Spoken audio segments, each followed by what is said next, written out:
Hey folks, Gary Gomley, Fab Solutions here, and we are reaching the conclusion of a two-day event at the Customer Connect Expo in Las Vegas. And as part of the Mojo CX team, we have the two sales entrepreneurs here, Tommy and Troy, who have been pushing and selling and dragging people in to the table, with Krispy Kremes. There are other donuts available, but what I wanted to do is just have a bit of a conversation with Troy and Tommy just to get their take on the last 2 days and how they feel it's gone. So I'm going to start with you, Troy. Being here in Las Vegas, what's been your experience over the last 2 days? How do you feel it's gone? I think it's been incredibly successful. We've had after some kind of recent success in the US, it's been a great experience to kind of be on the ground and speaking to customers, speaking to US call centers, BPOs, and just kind of understanding what their needs are and how the Mojo platform, which is incredibly kind of dynamic, how we can kind of fit into that ecosystem. It's been great. We've had some great interest from a lot of customers here, so it's quite exciting. And Tommy, from your perspective, the difference in the UK market and the US market and the things that you've observed while you've been here, is there anything that stands out? Yeah, I think healthcare in the US is massive. There's massive opportunity in terms of contact center, especially for companies like ourselves. So a lot of different compliance rules and regulations here compared to the UK, and obviously within healthcare that's massive as well. So yeah, just learning about the different, I guess, how companies operate here. It's obviously different to the UK, and being a part of that and learning understanding how they operate is really useful for us as a business as we grow into the US.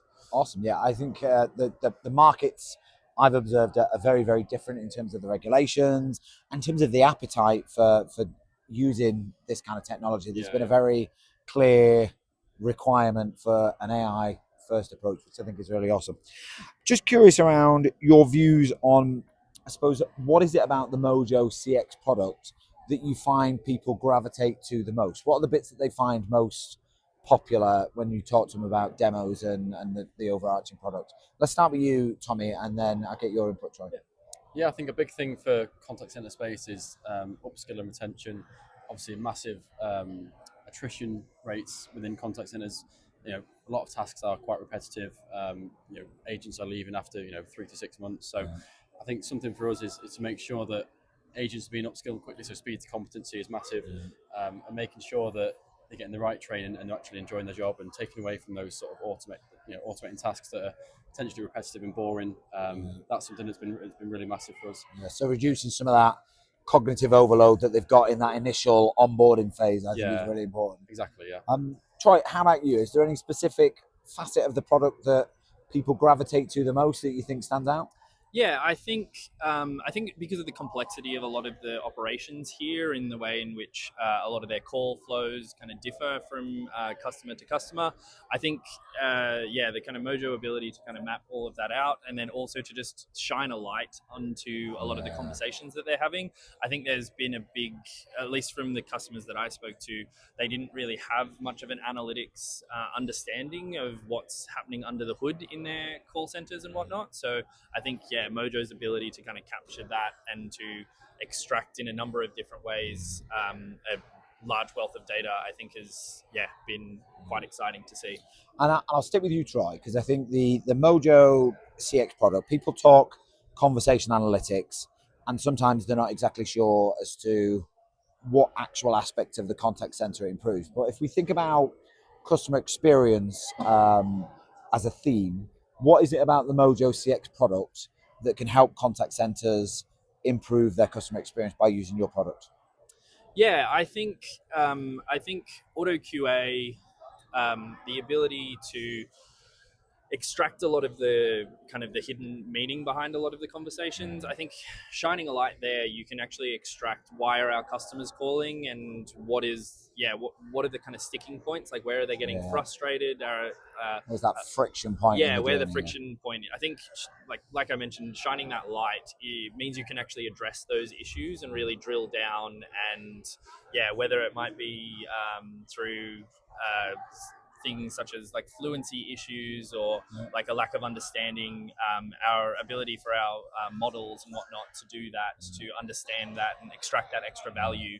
I think that's very, and certainly some of the stuff that I've seen whilst you guys have been demoing the product is around how it can respond to customer vulnerability, and then how it can help contact center agents adapt their style to deliver a better customer outcome, which inevitably improves the overarching customer experience. But from your perspective, Tommy, obviously improving customer experience is a great thing. Yep.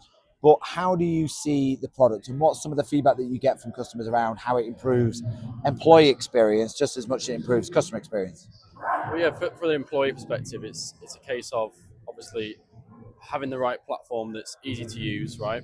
Um, the UI is good looking. There's, it's agents. You There's see. nothing wrong with a good-looking UI. Oh, there isn't, yeah. And that's something that we're built from a consultancy, and our CEO, Jimmy, comes from a contact center background. So it's built by contact center people for contact center people, which is really massive from an employee, an agent perspective. And in terms of using the platform on a day-to-day basis, you want to make sure that it's something that's easy to use, easy to look at, and they can get everywhere they need to be, and it's got the bells and whistles that they need for that. So. And one of the comments that came from one of the demos that I observed was around how agents can agree and comment on the feedback that they're getting from the team leaders to make sure that they're happy with the feedback and that the feedback has been received. That from itself, I suppose, gives the agent a little bit of empowerment to say that they're happy with the feedback and that it's been done in the way that is going to help them benefit. Yeah, absolutely. I think specifically with our ability, with our kind of Learn platform, we kind of free up team leaders to do more coaching and to actually appreciate the valuable interactions that certain agents are having. So I think, the ability to kind of have the optics, you can really see where you need to uplift certain people, and you can kind of then help them to get better and to improve, but then also appreciate the people that are kind of your best performers and whatnot. Okay, final question from me, and this is around some of the things that I've heard as I've been going around, not just your stand, but other stands, is around the speed of deployment and the urgency that people have got when they're wanting to employ the technology. Now, typically what we often see in any deployment is there's a whole host of professional services, there's a whole host of testing, and then there's quite a while to get to deploy. How are you guys helping, I suppose, reduce that burden of speed around deployment so that you can make it a little bit more, a little bit more efficient and more expeditious in its delivery? Yeah, I think one of the things that we've really tried to focus on is not our platform being quite lightweight, and the ability, and we have a very customer led. We've got an amazing shout out, Owen.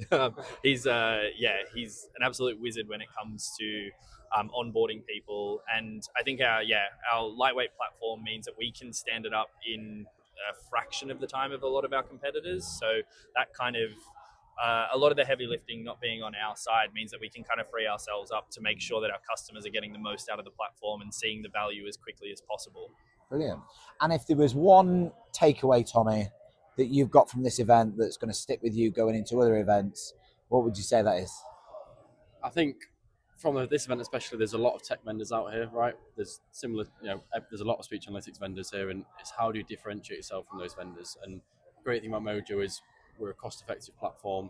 We know what customers want. We've got a wide variety of customers across a range of industries, and the fact that we've been able to mold the platform around that, and we work with customers on that. So our roadmap is very customer led, which really means that customers have a say in what they want in terms of product features, that sort of thing. So all the stuff that we have is all relevant to contact center people. So I think that's what has helped us today, like learning some of the platforms here. As good as they might look, that they're a bit sort of. It might be a little bit all hype and no substance. Yeah, all fart and no. Thanks for that. And Troy, from your perspective, if there was one takeaway that you were going to take from having done this event this last 2 days?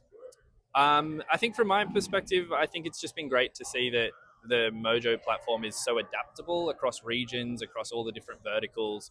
We're kind of, our ability to be very customer led and solve issues, and like Tommy has mentioned, we're built by contact center people. I think